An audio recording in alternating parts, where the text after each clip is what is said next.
Bine ați venit, dragilor din Zodia Săgetător, oriunde v-ați afla în această lume. Sunt încântată să fim din nou împreună la o nouă lectură pentru ultima perioadă a lunii februarie, mai precis perioada cuprinsă între 23 până pe 28 februarie inclusiv. Așa că toți cei care aveți nu doar soarele, ci și luna, Venus sau poate ascendentul în Zodia Săgetătorului, atunci această lectură este de asemenea și pentru voi. Ca de fiecare dată vă readuc aminte, este totuși o lectură general colectivă, așa că vă rog să luați decât ceea ce va rezona cu voi. Desigur, mulțumesc din suflet tuturor celor care sunteți în permanență aici și mă susțineți prin fiecare gest de apreciere, prin fiecare gând bun care vine din partea voastră și prin fiecare comentariu, așa că mii de mulțumiri tuturor. Iar dacă sunteți pentru prima dată aici pe canal, vă urez un bun venit și dacă la finalul acestei lecturi simțiți că ați rezonat, simțiți că această lectură v-a adus claritate, ghidare sau poate chiar liniște interioară, atunci nu ezitați, dragilor, abonați-vă și desigur puteți susține acest canal printr-un simplu like. Ambele nu sunt contra cost, sunt gratuite, important este decât dorința și plăcerea voastră. Bun, haideți să vedem. Unde sunteți acum? Cum sunteți acum? Încercați o cooperare. O cooperare care să vă schimbe un pic direcția și să alunge anumite temeri.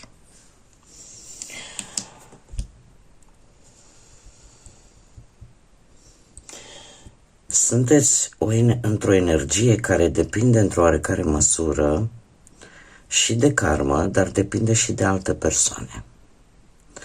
Că poate să fie din familie, că poate să fie prieteni, relații. Este oarecum o situație în care voi puteți obține ori o schimbare nouă de direcție, ori chiar o călătorie la propriu prin intermediul altor persoane. Și asta ori pentru a începe ceva important pentru voi, ceva de suflet pentru voi, sau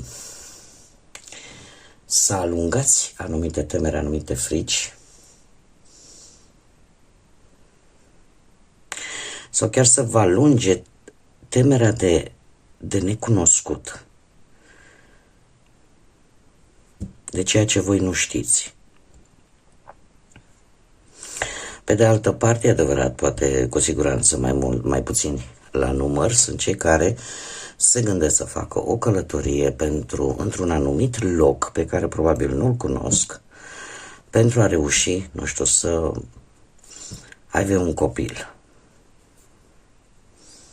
Poate să fie și acest lucru.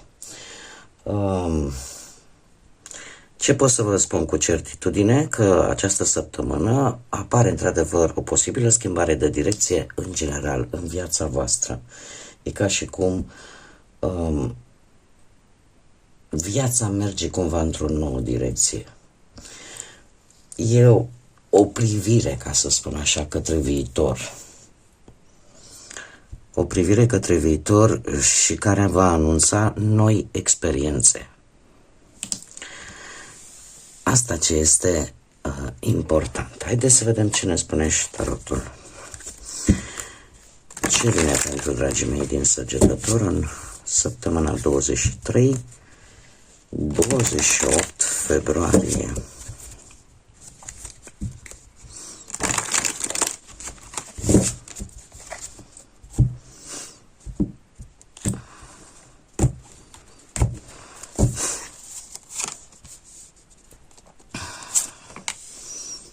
O provocare destul de mare pentru voi în această săptămână, dar pe care trebuie să vă spun că o veți lăsa în urmă. Haideți să le luăm pe rând. Acest 10 de spade, provocarea pentru voi este aceea de a trece peste anumite momente dureroase, despre o anumită decepție, peste o anumită schimbare dramatică posibil, să depășiți un anumit impas cu care probabil vă confruntați de ceva vreme. Nu știu, ar putea fi legat de o posibilă trădare la job, nu? O concediere, sau poate cineva care v-a promis, nu știu, un post, dar care nu s-a concretizat. Mai putem vorbi de anumite pierderi de bani, poate din cauza unor persoane în care voi ați avut încredere. Poate vi se cere o mai mare atenție la anumite investiții pe care poate unii dintre voi le-ați făcut. Dacă vorbim de partea asta sentimentală, putem vorbi de o infidelitate, de o trădare, de anumite secrete, de o ruptură peste care voi va trebui să treceți.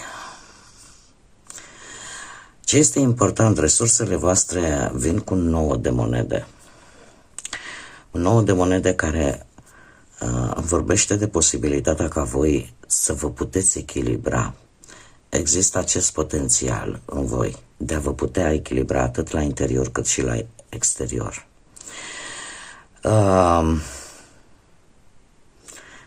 Și să știți că această provocare o veți lăsa în urmă.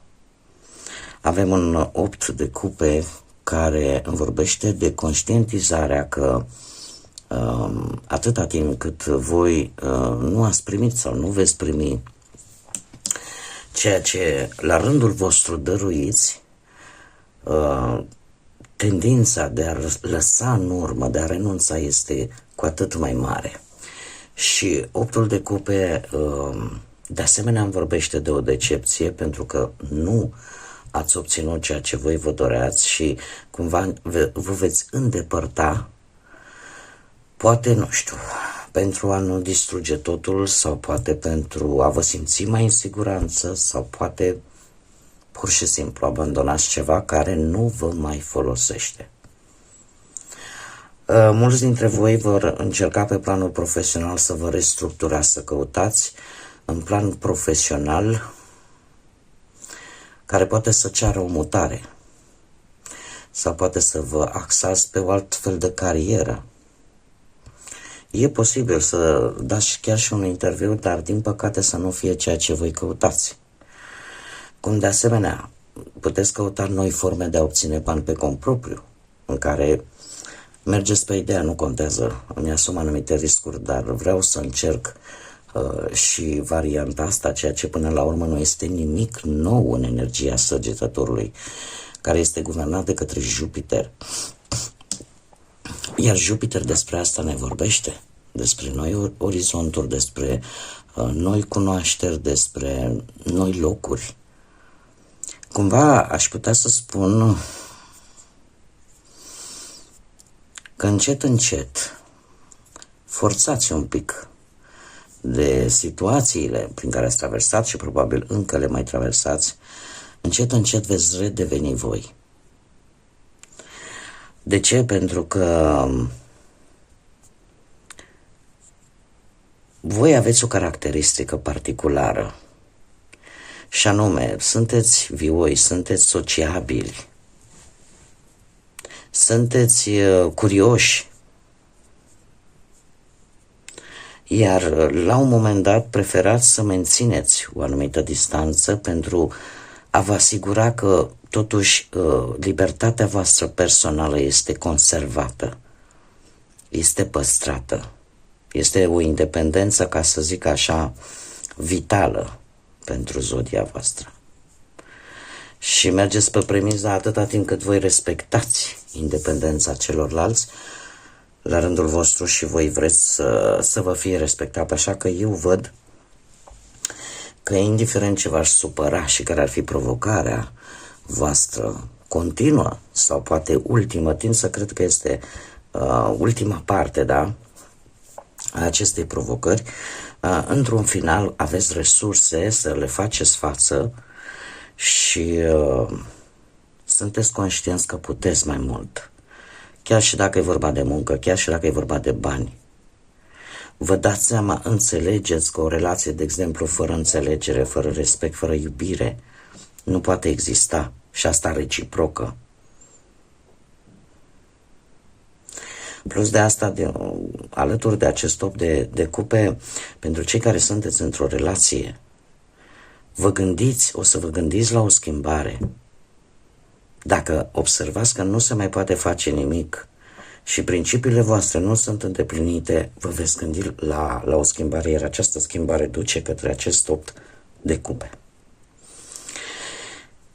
Cei care sunteți singuri, nu am vorbit, oricum și voi vă puteți regăsi în tot ce am spus până acum, dar în special pentru voi, probabil că ați fost dezamăgiți de persoane care au promis mult, dar care nu și-au ținut promisiunile, dar la fel ca și la ceilalți, acest 9 de monede îmi spune că există potențial. Există potențial și e posibil, așa per general pentru toată lumea, să aveți și o reușită la nivel personal care să vă întărească acest potențial și să vă facă să vă dați seama că puteți, că aveți cu ce. Iar asta, în consecință, vă duce la acest 8 de cupe, chiar și pentru cei care sunteți singurei, în care, chiar dacă, aparent, ai senzația că toată această căutare în găsirea iubirii nu se termină și chiar dacă e posibil să te încerce încă o dată această decepție,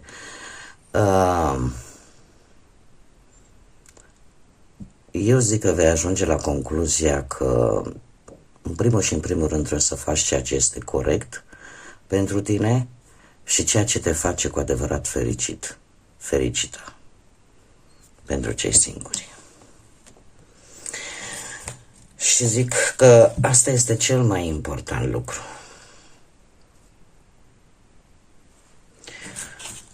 Aș putea foarte bine să zic, cu acest 10 de spade, este o situație la care voi poate ați dus-o foarte mult timp pe umeri și v-ați dat seama că efectiv ori nu mai aveți ce salva, ori nu mai puteți salva nimic și bine ar fi, poate unii dintre voi deja au făcut-o, dacă nu, bine ar fi să o luați ca o lecție de viață.